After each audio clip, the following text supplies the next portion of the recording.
আসসালামু আলাইকুম।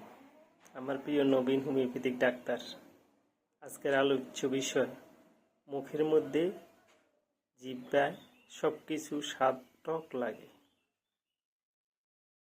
এটা কখনো কখনো হয়ে যায়, আবার সেরে যায়, কিন্তু যে সমস্ত রোগীর অনবরত 2 মাস 3 মাস যাবতীয় টক স্বাদের জন্য কোনো কিছু খেতে পারে না, পাশাপাশি যদি রোগীর হার্ট বার্ন থাকে, বুক জ্বালা পোড়া থাকে, তাহলে এটা চিন্তার ব্যাপার। শরীর ওজন কমতে থাকে, সব কিছুতে দুর্গন্ধ লাগে।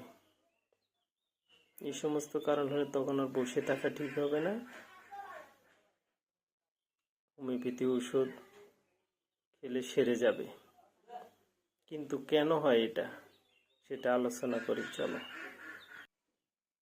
প্রিয় নতুন ডাক্তার, দেখো, এই মুখে টকস্বাদ হওয়ার সাথে মুখ ও দাঁতের সমস্যা থাকতে পারে, শরীরবৃত্তীয় কারণ থেকে আসতে পারে, খাদ্যনালীর সমস্যার কারণেও মুখে টকস্বাদ লাগতে পারে, পাকস্থলীর অতিরিক্ত অ্যাসিড, যেটা অ্যাসিড রিফ্লাক্স বলে, অথবা GERD gastro oesophageal reflux disorder থাকলে, তারপরে কোনো মেডিসিন খাইতেছে তার সাইড ইফেক্টের কারণে হতে পারে, প্রেগনেন্সিতেও হতে পারে, মহিলাদের ডিহাইড্রেশন হলে শরীরে এটা হতে পারে, মানুষের পুষ্টিগত সমস্যা, অভাব, মেল নিউট্রিশনের কারণে হতে পারে, সাইনুসাইটিসের রোগীর এই সমস্যাটা হতে পারে, অ্যালার্জি যাদের বেশি, শরীরে অ্যালার্জি সহজেই হাসি কাশি শুরু তাদের হতে পারে, অতিরিক্ত ধূমপান করে এমন রোগীর এটা হতে পারে, যারা উদ্বিগ্ন অ্যাংজাইটি ভোগে তাদের হতে পারে, আরও নিউরোলজিক্যাল সমস্যার কারণে হতে পারে।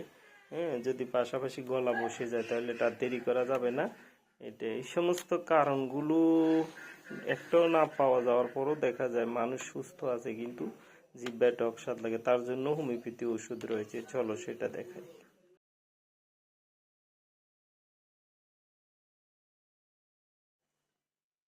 আমার প্রিয় ইন্টারনেট ডাক্তার, দেখো 426 পৃষ্ঠা, can't repertory 6th addition, mouth অধ্যায়। দেখো, রুব্রিক হলো টেস্ট, আর সাব রুব্রিক হলো সাওয়ার। এই যে 5 গ্রেডের ওষুধ: Argentum, nitricum, calcarea, carb, Ignatia, lycopodium, Mac, carb, natrum, Muir, natrum, carb, নাক্স, ভূমিকা, ফসফরাস। তারপর সেকেন্ড গ্রেডের ওষুধগুলো আছে, থার্ড গ্রেডের অল্প সংখ্যক ওষুধ আছে। এখান থেকে ওষুধ দিয়ে শুরু করলে রোগীর আরোগ্য দেখা দিবে এবং পরবর্তী দ্বিতীয় তৃতীয় ওষুধও লাগতে পারে। ধন্যবাদ।